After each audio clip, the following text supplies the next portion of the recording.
मुझसे पहले हमारी परंपरा है अतिथि देवो भव की, और हमारे भी जो मुख्य अतिथि के रूप में सैनी समाज से प्रदेश अध्यक्ष साहब हमारे बीच पहुंचे हैं, तो इनसे निवेदन करूंगा कि अपने मुखारविंद से शब्द प्रकट कर हमें कृतार्थ करें। आगे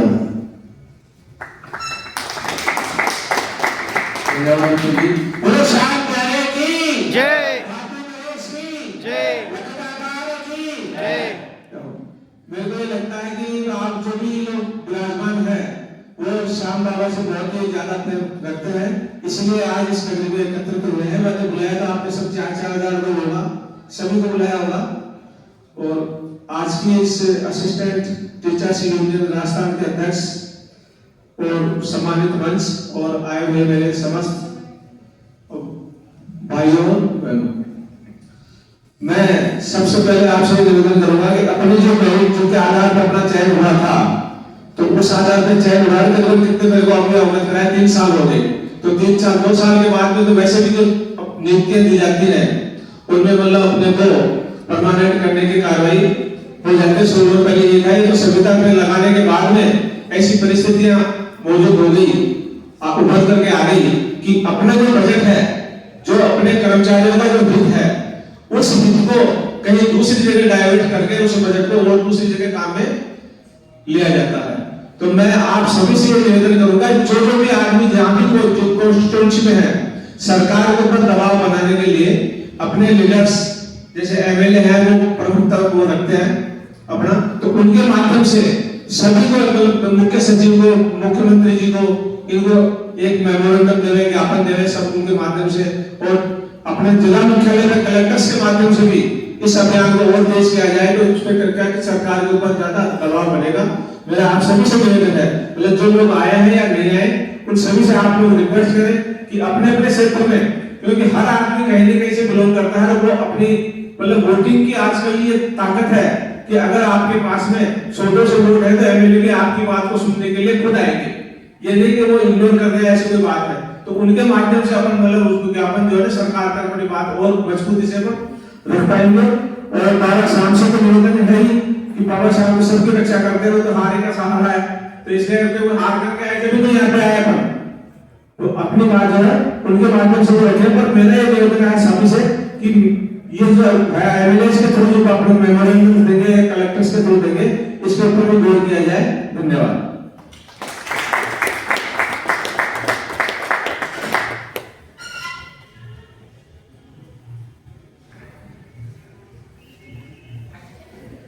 हमारे मुख्य अतिथि जो हैं, इन्होंने बहुत ही अच्छी बात कही कि हमें सभी को समाज के जो प्रतिनिधि हैं, एमएलए, एमपी या किसी समाज के अध्यक्ष हैं जैसे, उन सभी से निवेदन करना चाहिए ताकि वो हम सभी को समझें, हमारे कार्य को समझें, समाज के प्रति हमारे समर्पण को समझें और हमारी जो भी समस्याएं हैं उनको समझें और सरकार के समक्ष ये बात पहुंचे कि हमें क्या दिक्कतें हैं और क्यों हमें परमानेंट होना है।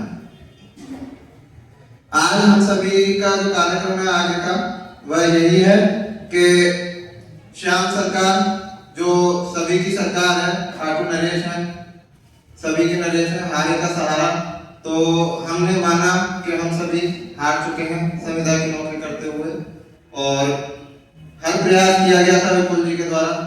तो इस बार जो अर्जी है वो विपुल जी द्वारा श्याम सरकार के नाम दी जाएगी। अब मैं विपुल जी से निवेदन करना चाहूंगा वो अपने 2 शब्द कहकर इस कार्यक्रम को समाप्त करें।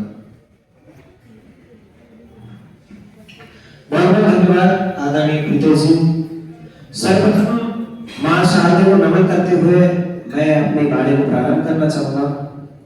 आदरणीय मुख्य अतिथि महोदय, सम्मानित मंच और यहाँ पधारे हुए दूर दराज के क्षेत्रों से, कोटा, बूंदी, बारा, झालावाड़, श्रीगंगानगर, हनुमानगढ़, बीकानेर, जैसलमेर, हमारे पास से गोविंदगढ़ से पधारे हुए साथी, कोटा एक काफी दूर का जिला है, वहां से भी साथी आए हैं। सबसे पहले तो हम जिन महाराज की नगरी में है वो हारे का सहारा, जैसा आप सभी जानते हैं। हारे का सहारा बाबा खाटू श्याम हमारा, जिनकी नगरी में हम आज हैं, उनके जयकारे के उद्घोष के साथ मैं इस भाषण को प्रारंभ करना चाहता हूँ। बोले श्री श्याम प्यारे की जय। हारे के सहारे की जय। खाटू नरेश की जय। आप सभी के जयकारे के उद्घोष के साथ ये मीटिंग प्रारंभ की गई है और इस पावन नगरी में आज की मीटिंग को रखने का उद्देश्य यही था कि सरकारों में सरकार हमारे बाबा श्याम है, और अगर सरकार नहीं सुनेगी तो हमारे श्याम बाबा सुनेंगे। और आप सभी इतने दूर दूर से आए हैं, हमारे आदरणीय मुख्य अतिथि महोदय, जिनका बहुत बहुत धन्यवाद और आभार हमारे समस्त संघ की तरफ से कि वो पधारे और हमारे लिए समय निकाला। आदरणीय घनश्याम जी साहब, हमारे संगठन को एक सक्रिय रूप देने के लिए इनका स्वयं का मुझे नहीं लगता कि पर्सनल व्यक्तिगत रूप से कोई फायदा होगा, परंतु फिर भी एक संविदा शिक्षक की पीड़ा को समझने ऐसे व्यक्ति के रूप में आप सभी आए हैं। साथ ही हमारे आदरणीय अंग्रेज जी, जो शुरू से हमारे संगठन को मजबूत बनाने के लिए लगे हुए हैं। आदरणीय साथियों, हम जैसा आप सब जानते हैं एक कॉन्ट्रैक्ट के रूप में लगे थे और 27 जुलाई 2023 को हमारा प्रथम कॉन्ट्रैक्ट प्रारंभ हुआ था और प्रथम पोस्टिंग आप सब लोगों की भी उसी के दौरान होगी। किसी की दिसंबर तक भी गई है डीबी के माध्यम से।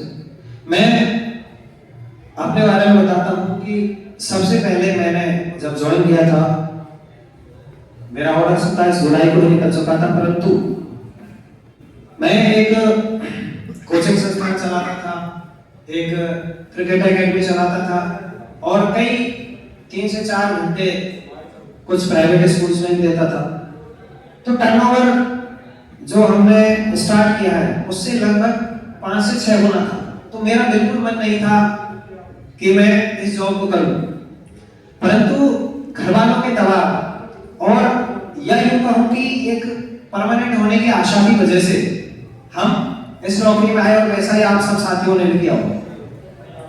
क्या यहाँ ऐसा कोई साथी मौजूद है जो परमानेंट होना नहीं चाहता? क्या सभी परमानेंट होना चाहते हैं? आवाज नहीं आ रही है। क्या सभी परमानेंट होना चाहते हैं? क्या करना चाहिए हमें? एकजुट होना चाहिए। बहुत अच्छी बात है। एकजुट होकर सरकार के सामने हमें आवाज उठानी होगी, क्योंकि आप सब पात्र हैं, आप सब शिक्षा जगत से जुड़े हुए हैं, आप सभी की रीट पात्रता है, आप सभी की राज्य स्तरीय मेरिट निकली है, आप सभी ने बीकानेर से डायरेक्ट ऑर्डर्स हासिल किए हैं। जिन परमानेंट शिक्षकों को आप अभी देखते हो उनकी भी जिला स्तर पे ही मेरिट निकलती है, जबकि हमारी राज्य स्तरीय मेरिट बनी है। केवल और केवल हमारी नियुक्ति और उनकी नियुक्ति में एक डिफरेंस है, तो वो है केवल एग्जाम का, कि हमारी एग्जाम नहीं की गई है सरकार के द्वारा, जिसमें कि हमारी कोई कमी नहीं थी। सरकार के द्वारा एग्जाम्स नहीं रखी गई, उस वजह से हम लोगों को ये संविदात्मक नौकरी करनी पड़ती है। जबकि इंग्लिश मीडियम की जब वैकेंसी इन्होंने निकाली थी तो इनको वैकेंसी निकालनी चाहिए थी, उसकी एग्जाम करवानी चाहिए थी, बाकायदा इनको परमानेंट हमें पोस्ट देनी चाहिए। परंतु सरकार के लचीलेपन या लोगों की छोटा सा लालच कि हमारे पोस्ट पर एक भार ना पड़े, मात्र इस चीज की वजह से हमें स्थायी पोस्ट देने से रोक दिया गया। क्या इसमें हमारी गलती थी? नहीं। क्या हम पात्र नहीं थे? बिल्कुल थे।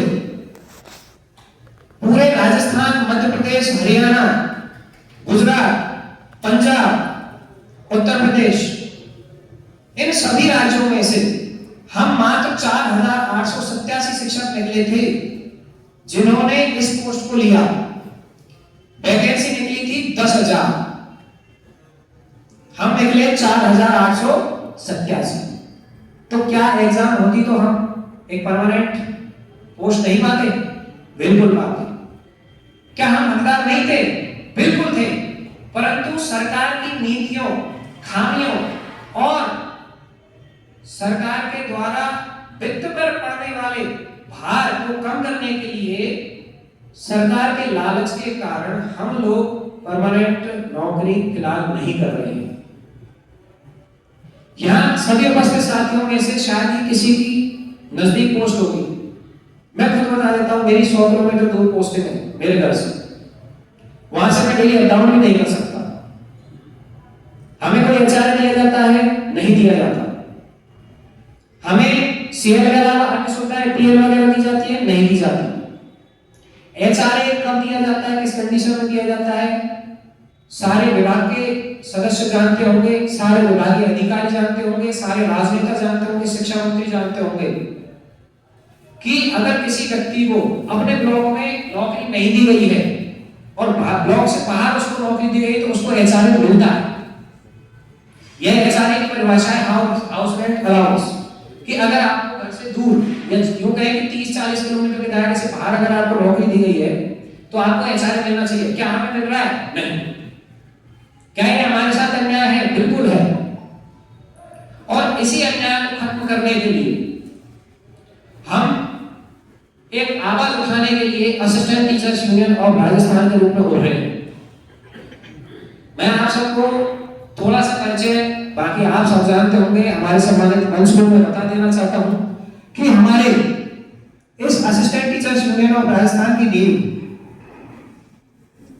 मेरे द्वारा या यूं कहें कि आप सब साथियों के सहयोग द्वारा 4 सितंबर 2023 को रख दी गई थी, जो मेरी पोस्टिंग के कुछ ही समय बाद, क्योंकि मुझे पता था कि इतनी सी सैलरी में मेरा खर्चा नहीं चलने वाला, क्योंकि मैं इससे 4 गुना 5 गुना टर्नओवर को छोड़ के आया हूं। मेरा खर्चा इसमें बिल्कुल नहीं चलेगा। फिर समस्याएं आना स्टार्ट हुई। साथियों ने कहा सर वेतन बहुत कम है, हम दूर दूर के राज्यों से यहाँ हैं, हमें एमपीसी बिल के माध्यम से बिल दिया जाता है, बाबू बनाते ही नहीं है। ऐसा हमारा कोई उद्देश्य नहीं था कि हम किसी यूनियन को खड़ा करेंगे या फिर कोई राजनीति चलाएंगे या फिर कोई, नहीं, बिल्कुल नहीं। और आज भी हमारा उद्देश्य किसी भी प्रकार की कोई राजनीति करना नहीं है। हम केवल और केवल हमारे अधिकार के लिए लड़ रहे हैं। हमारा अधिकार क्या है? हमारा अधिकार है हमें एचआर मिलना चाहिए, हमें आरजीएस मिलना चाहिए, हमें समान काम के लिए समान वेतन मिलना चाहिए। हमें मेडिकल लीव्स देने के लिए प्रिंसिपल्स के द्वारा मना कर दिया जाता है। क्यों? हमें एनपीएस पुनर्भरण के लिए मना कर दिया जाता है। क्यों? क्या किसी की जेब से पैसा जा रहा है? नहीं जा रहा। सरकार के द्वारा जो भी लाभ हमें दिए गए हैं, कितने लोग हैं यहां से जो एनपीएस पुनर्भरण उठा रहे हैं? कोई है ऐसा? मात्र 2 या 3, 5 मान लो। अगर 4000 के लोगों की संख्या में से मैं 100 लोगों को मान लूं, 200 लोगों को मान लूं,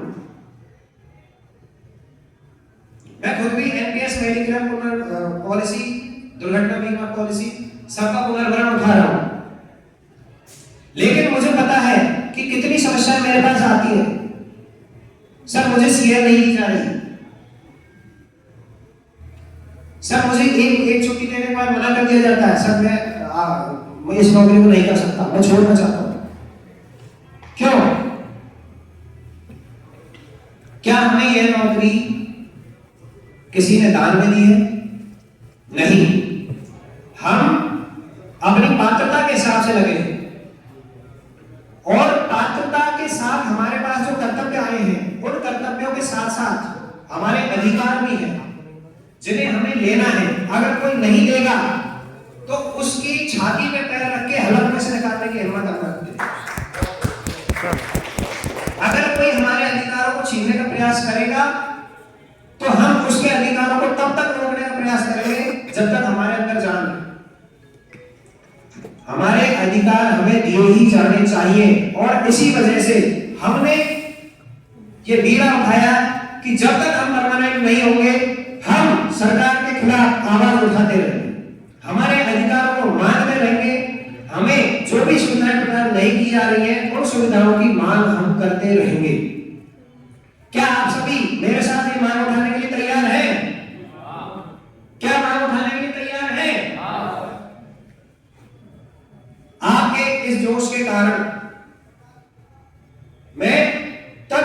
ढंग से आप सभी के बीच खड़ा हूं, आप सभी के साथ खड़ा हूं, और जब तक परमानेंट हम नहीं हो जाते हैं तब तक आप आधी रात को भी बुलाओगे, मैं आपके साथ खड़ा रहने के लिए, लड़ने के लिए तैयार।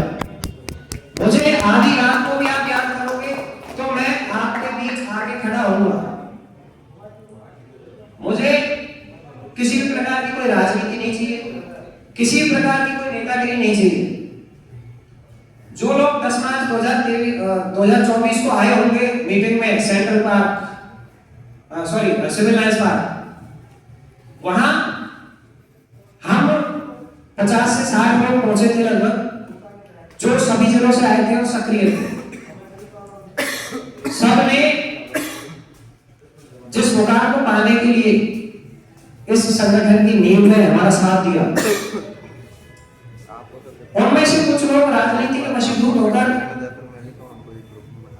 एक नए संगठन की मांग करने के लिए चले गए।